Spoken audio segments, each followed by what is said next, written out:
Endi e'tiboringizni agrar soha mavzusiga qaratamiz. Mamlakatimiz g'allachiligida yangi yutuqlar qo'lga kiritilmoqda.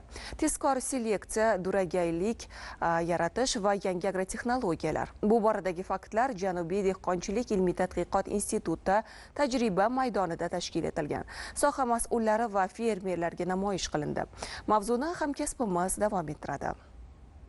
Davlatimiz rahbari qishloq xo'jaligi sohasi mas'ullari oldiga bug'doydan hosildorlikni 100 sentnerga yetkazishni vazifa qilib qo'ygan. Bu vazifani amalga oshirish esa sohada ilm va amaliyot uyg'unligini talab qiladi.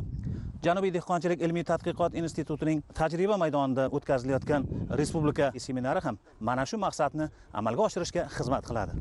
Asosiy ko'zlangan maqsad tashkil etilgan demonstratsion, ya'ni namoyish hududlarida joylashgan natijalarni mutaxassislarga yetkazish, ya'ni bu turli sxemalar degani bug'doy, paxtadan tashqari boshqa qishloq ekinlarni ham ekib parvarishlar ko'rsatilgan. Ya'ni bu tadqiqot natijalari, eksperimentlar, tajriba sinov natijalari va bunda hududlarimizda turli tuproq, iqlim sharoitlariga, ob-havo sharoitlariga kelib chiqqan holda navlarni sinovlari ham tashkil etilyapti. Janubiy dehqonchilik ilmiy tadqiqot institutining ushbu tajriba maydonchasida bug'doyning dunyoning turli davlatlaridan olib kelingan 5000 dan ortiq namunalari mamlakatimiz tuproq iqlim sharoitida sinovdan o'tkazilyapti va mahalliylashtiryapti, chachishtirilib yangi navlar olinyapti. Ular orasida hattoki mamlakatimiz g'allachiligi uchun yangilik bo'lgan bug'doy gibridlari ham bor. Har yili fermer xo'jaligimizda 70-80 sentner hosil olganmiz.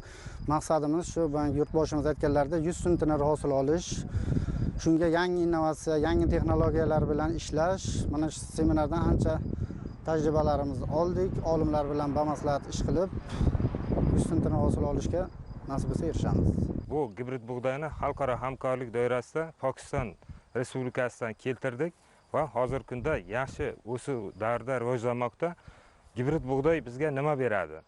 Bu asosiy afzalligi hozirda ekib kelinayotgan navlarga nisbatan 25-30% hosildorligi yuqoriligi va kasallik zararkunandalarga chidamligi bilan ajralib turadi. Asosiy gibrid bug'doy yetishtirishda bir avlodlarning geteroz hodisasi yuqoriligi sababli o'zimizning navlarga nisbatan don sifati va hosildorligi yuqoriligi bilan ajralib turadi. Gibrid bug'doy yetishtirish hozirgi kunda butun jahonda juda ham ommalashgan. Shu borada bu tadqiqot ustida respublikamizda birinchilardan bo'lib tadqiqot ishlarini amalga oshirish maqsad qilganmiz. Xulosa qilib aytganda ushbu seminar fermerlarga bug'doyning yangi mahalliy navlari, ilg'or agrotexnologiyalar va yuqori hosil olish sirlarini o'rganish uchun katta imkoniyat yaratdi.